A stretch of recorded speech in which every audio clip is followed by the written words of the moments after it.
আসসালামু আলাইকুম সুপ্রিয় শিক্ষার্থীবৃন্দ। আজকে আপনাদের সামনে ত্রিকোণমিতির বেসিক নিয়ে একটু আলোচনা করব। তো শুরু থেকে শেষ পর্যন্ত থাকবেন, আশা করি ত্রিকোণমিতির অনেক কিছু ক্লিয়ার হয়ে যাবে। তো আপনার প্রশ্নের বোর্ডের মধ্যে একটা প্রশ্ন দেখতে পাচ্ছেন যে 18 মিটার দীর্ঘ একটি মই ভূমির সাথে 30 ডিগ্রি কোণ উন্নতি করে দেওয়ালের ছাদ স্পর্শ করে, দেওয়ালটির দৈর্ঘ্য কত? এটা করার জন্য আমরা প্রথমে একটা ত্রিভুজ আকৃতির ছবি নেই। দেখেন,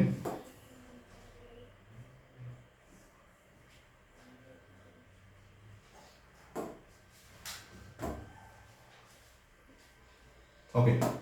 তো এখানে বলছে যে 18 মিটার দীর্ঘ একটা মই ভূমির সাথে 30 ডিগ্রি কোণ, তাহলে এটা হচ্ছে আমাদের মই 18 মিটার। 18 মিটার বলছে এটা হচ্ছে ভূমির সাথে এখানে 30 ডিগ্রি কোণ উৎপন্ন করেছে। 30 ডিগ্রি কোণ উৎপন্ন করেছে। এখন বলছে যে দেওয়ালের উচ্চতা কত, মানে এইটা কত, এই ধরলাম আমরা এইটা সমান পার। খেয়াল করেন, এটা একটা ত্রিভুজ, যেহেতু আমাদের সমকোণী ত্রিভুজ, আমরা নাম দিই এ, এটা দিলাম বি এবং এটা সি।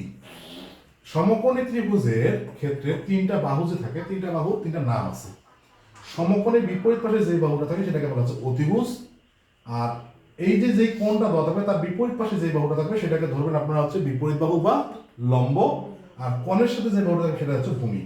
তার মানে এই চিত্রের সাহায্যে বা এই অঙ্কের মধ্যে বলছে আমাদের ভূমির লম্বই মানে অতিভুজ দেওয়া আছে, আর হচ্ছে আমাদের কি লম্ব বের করতে বলছে। তাহলে ত্রিকোণমিতিক অনুপাত হচ্ছে কয়টা? 6টা। কি কি? একটা হলো সাইন সমান সমান কি? লম্ব আর অতিভুজ, লম্ব বাই অতিভুজ, অর্থাৎ লম্ব এবং অতিভুজের অনুপাত হচ্ছে আমাদের সাইন। আর একটা হচ্ছে কি কস কি? ভূমি আর অতিভুজের অনুপাত হচ্ছে, অর্থাৎ এই দুইটার অনুপাত, এই দুইটার সম্পর্ক হচ্ছে সাইন, এবং ভূমি এবং অতিভুজ এই দুইটার সম্পর্ক হচ্ছে আমাদের কস, আর এই দুইটার সম্পর্ক হচ্ছে আমাদের টেন। অর্থাৎ আমাদের এটার একটা সম্পর্ক, এইটার একটা সম্পর্ক, এবং এইটার একটা সম্পর্ক। অর্থাৎ মোটামুটি তিনটা সম্পর্ক জানলে বাকি তিনটা আছে তার বিপরীত। তো যেহেতু এইখানে আমাদের মান দেওয়া আছে অতিভুজের, মান বের করতে বলছে হচ্ছে লম্ব, তাহলে অতিভুজ আর লম্বের মধ্যে সম্পর্ক কি? সাইন। তাহলে আমরা লিখতে পারি এখানে যে সাইন এই অন্তর্ভুক্ত কোণটা কত? 30 ডিগ্রি। 30 ডিগ্রি ইকুয়াল টু কি লিখতে পারি? সাইন সমান সমান কি জানি আমরা বললাম? লম্ব বাই অতিভুজ। লম্ব বাই অতিভুজ, লম্ব হচ্ছে আমাদের এই যে এইচ, আর অতিভুজ হচ্ছে আমাদের এই যে 18। তাহলে এখন সাইন 30 ডিগ্রি মান এটা অটোকে আমরা জানি 1/2 ইকুয়াল টু এইচ বাই 18। এখন আর গুণ করেন, 2h ইকুয়াল টু 18 কে 18, বা h ইকুয়াল টু কত হবে? 18, এটাকে ভাগ করেন 2 দ্বারা, ইকুয়াল টু হচ্ছে আমাদের 9। তার মানে উত্তর হচ্ছে আমাদের এই উচ্চতা হচ্ছে 9 মিটার।